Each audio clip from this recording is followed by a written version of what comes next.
Okay, in this video, the part of Mysterio will be played by Taskmaster, because for one, he's not even in this game, and two, I think Taskmaster really should have been the main villain. I mean, you could have still used Mysterio, right? Just have him be the one that Taskmaster is using to study Spider-Man. They could have had, like, you know, I don't know, they could have still used his hate for Stark as a sort of kind of background plot, but like near the end have it revealed that Taskmaster hired Mysterio to sort of learn Spider-Man's moves. That's what I think should have happened in the movie. Before I get started, if anyone watching is interested, if anyone is watching at all, I just want to say that from now on, I will only be doing reviews for the time being, because there's not a lot of topics I can talk about. I'm mostly just doing reviews for right now. And I've got a Spider-Man PS4 review coming up next month. I gotta get ready for that. It's gonna be a multi-part review because there's just so much to talk about. I got the the main story, extra content, and then the DLC, so it's gonna be a multi-part review. I can't go any further than that. Anyone watching, you'll just have to watch the Spider-Man PS4 review for more details on the future or, you know, present of this channel, because I will get back to normal once I get more equipment. But for now, it's just part-time reviews. So let's get started on this. First off, one major complaint I have, and this happens in almost every movie.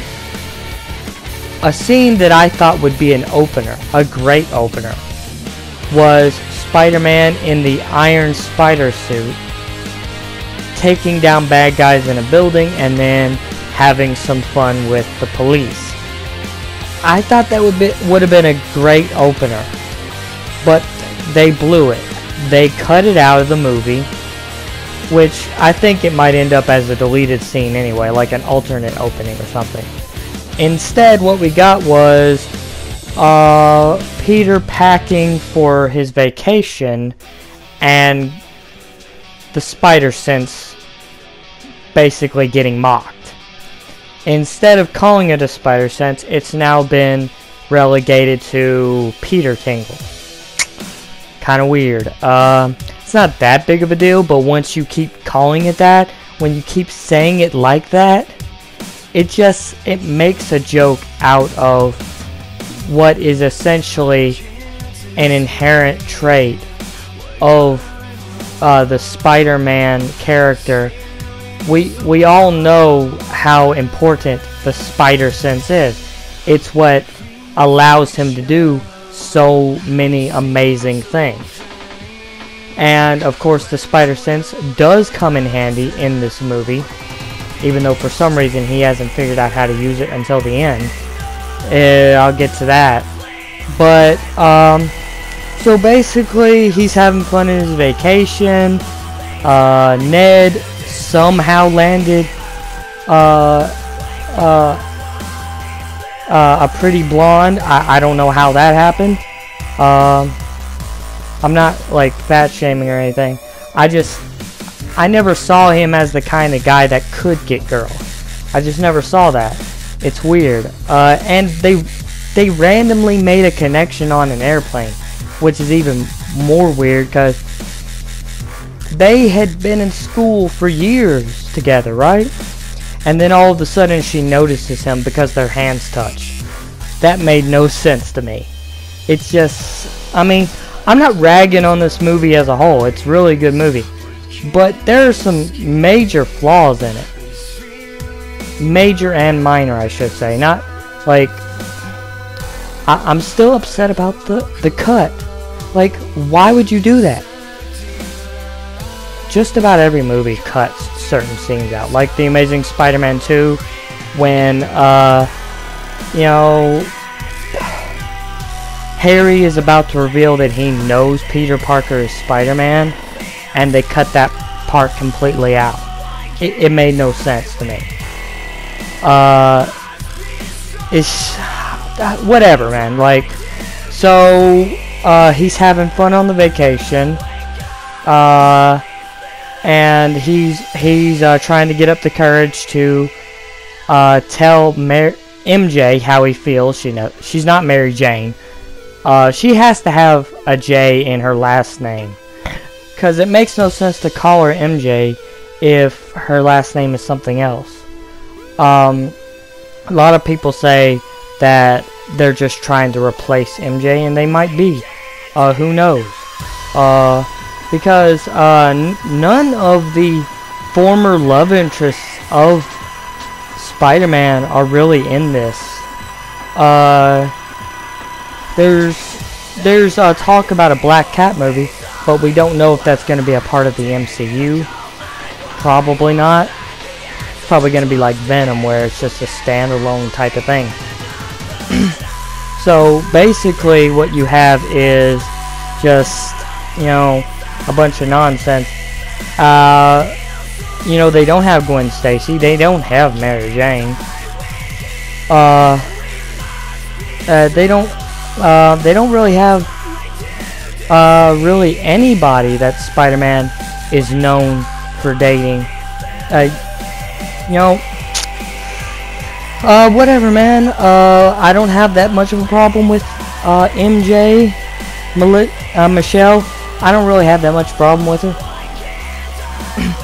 But it's whatever, man. Like, so yeah, all of a sudden, Nick Fury, who apparently had been calling Peter for weeks, and you know, there's a funny line where Happy is telling him, "You don't ghost Nick Fury," and then Nick Fury shows up, puts a trank in Ned, and then tells Spider-Man about the impending danger. And I'll get into Nick Fury a little later. But anyway, this is when he meets Quentin Beck, right? Who is supposedly a good guy fighting elementals. And he's also apparently from Earth 833, I think is what he said. It's been a while since I've seen the movie. I have a really bad memory.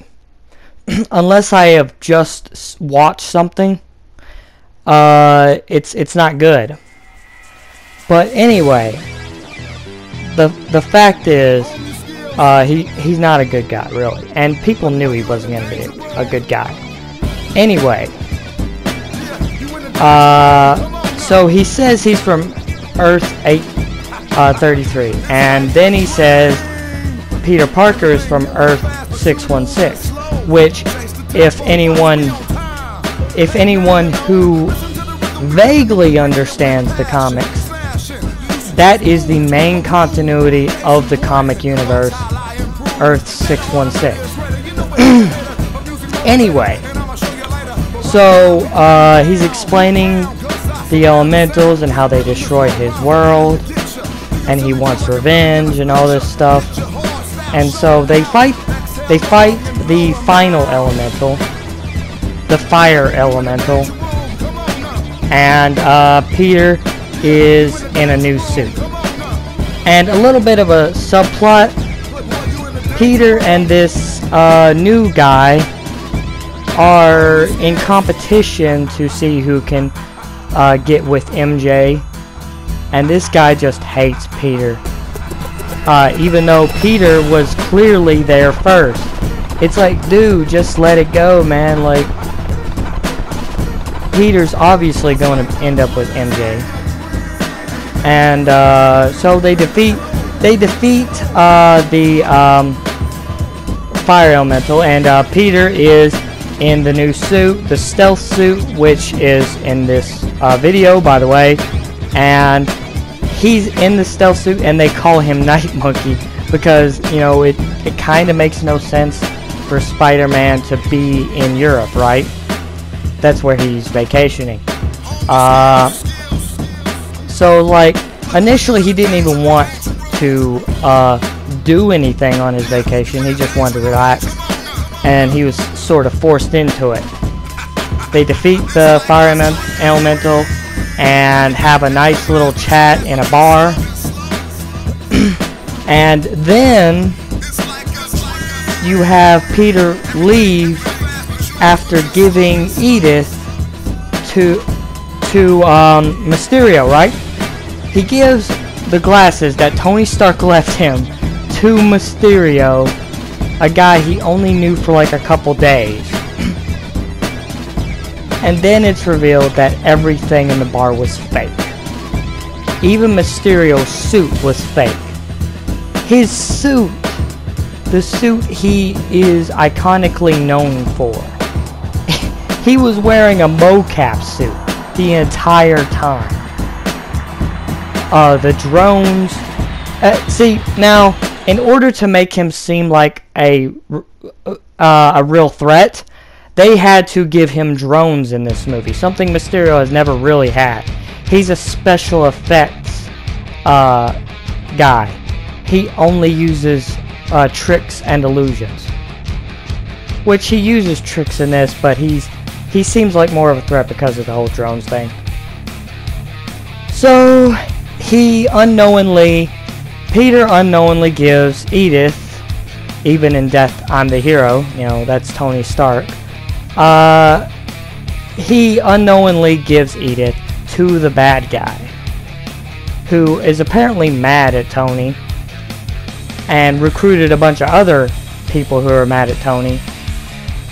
And he's mad because Tony named his software Barf, and then Tony fired him for some kind of reason. I don't know. But it's really ridiculous. Mysterio isn't even a full-length movie villain. He's a 30-minute type villain that Spider-Man just easily puts away. He'll try to frame Spider-Man somehow, occasionally. But usually he's easy to beat in the comics and the shows and all this stuff. He's not a fighter, exactly. That's why I think Taskmaster would have been perfect for this movie. Because people don't want to see a bunch of illusions. Even though the illusions were pretty cool looking. And, you know, they get into the whole, if Peter was really that good, Tony would still be alive, which makes no sense. Because Tony chose to sacrifice himself. There's nothing Spider-Man could have done about that. Spider-Man is more of a... Spider-Man isn't even really that powerful.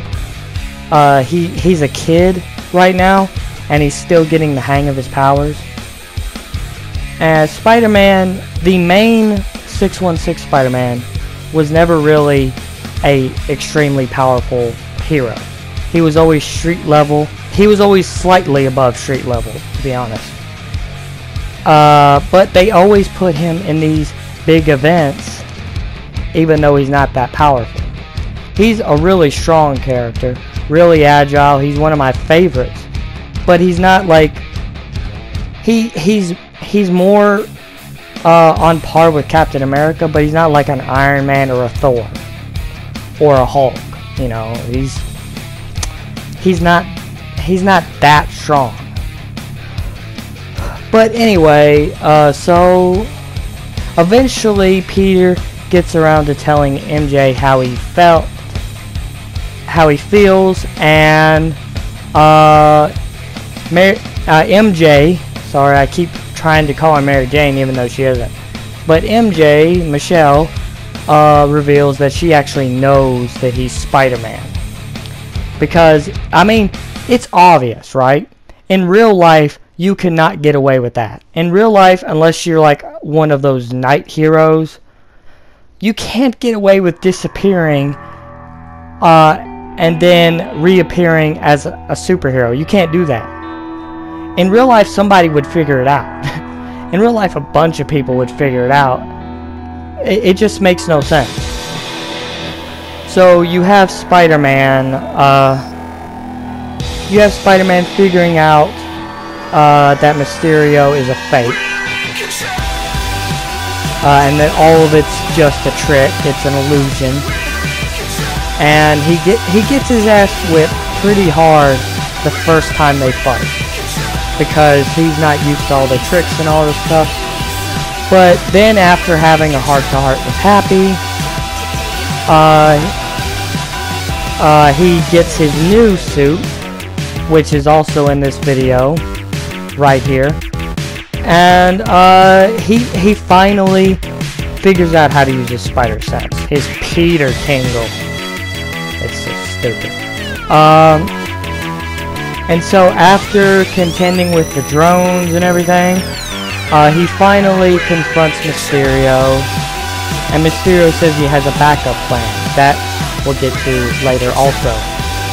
So he deals with Mysterio by pretty much grabbing Mysterio's gun before he pulls the trigger, and Mysterio ends up dying, which I really don't like how almost every Marvel hero in the movies ends up dying.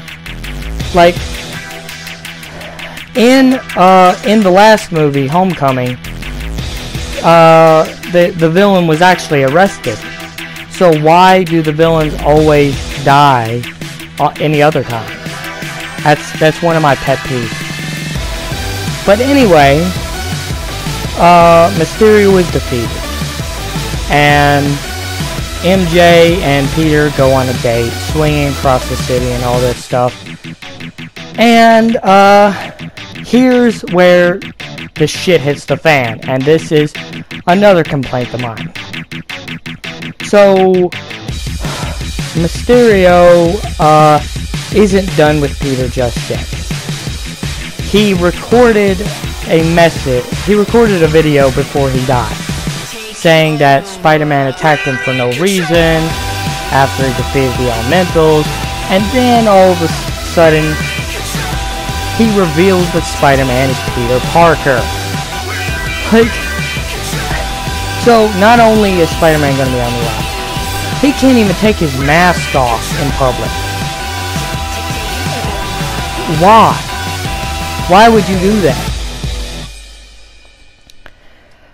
It makes no sense to me. It's just, I've seen this type of thing play out before, not on the big screen, but this type of thing has played out in the comics and shows, where Spider-Man will often be on the run because some villain tricked everyone into thinking he was a criminal.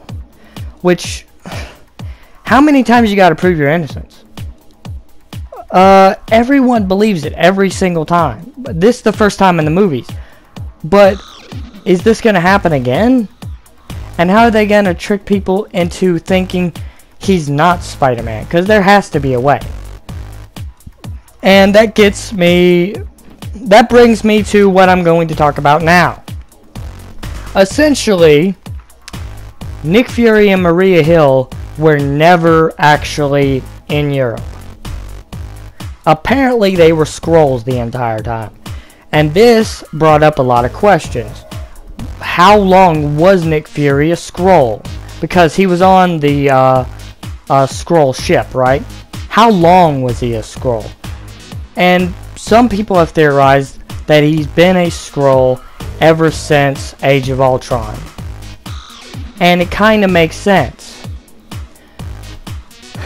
But yeah, like, so apparently he's been a Skrull for quite a while, and no one really knew it. No one realized it until just now. So that just blew my mind right there. But anyway, never mind all that. So Peter Parker might have an out. If they can get the Skrulls, one of the Skrulls, to pose as either Spider-Man or Peter Parker. Most likely Peter, because the Skrulls would have to replicate his webs and imitate his abilities and all this stuff. So really all you have is a Skrull shows up as Peter Parker, and that's how he convinces people that he's not Spider-Man, because no one really knows about the Skrulls except for a handful of people. So we could probably get away with it that way. I'm waiting for the Sinister Six to show up. That's what I'm waiting for.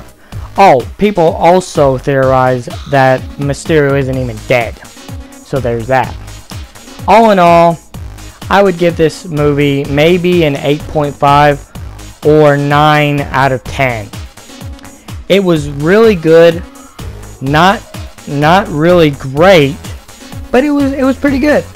For a Spider-Man movie, it was really good. But Mysterio, not a good villain. He's never been my favorite. He's actually my least favorite. He's right up there with the Chameleon. He's not a good villain at all. Just tricks, smokes and mirrors, and all that crap. I really don't like this. Why Mysterio? But I guess they have a plan, you know. I guarantee you Mysterio was only in that movie just to reveal Peter Parker's identity, which is kind of stupid.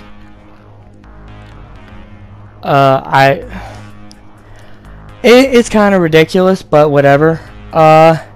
Anyway, anyone watching, if anyone is watching, please check out my next video next month, which is going to be a multi-part review of Spider-Man PS4, and I hope that anyone watching enjoys that. It's gonna be good. I'll have a lot to talk about in that, and this has been kind of fun. I am Mike Wayne, aka Rebel180. Please rate and comment if anyone is watching, and so long for now.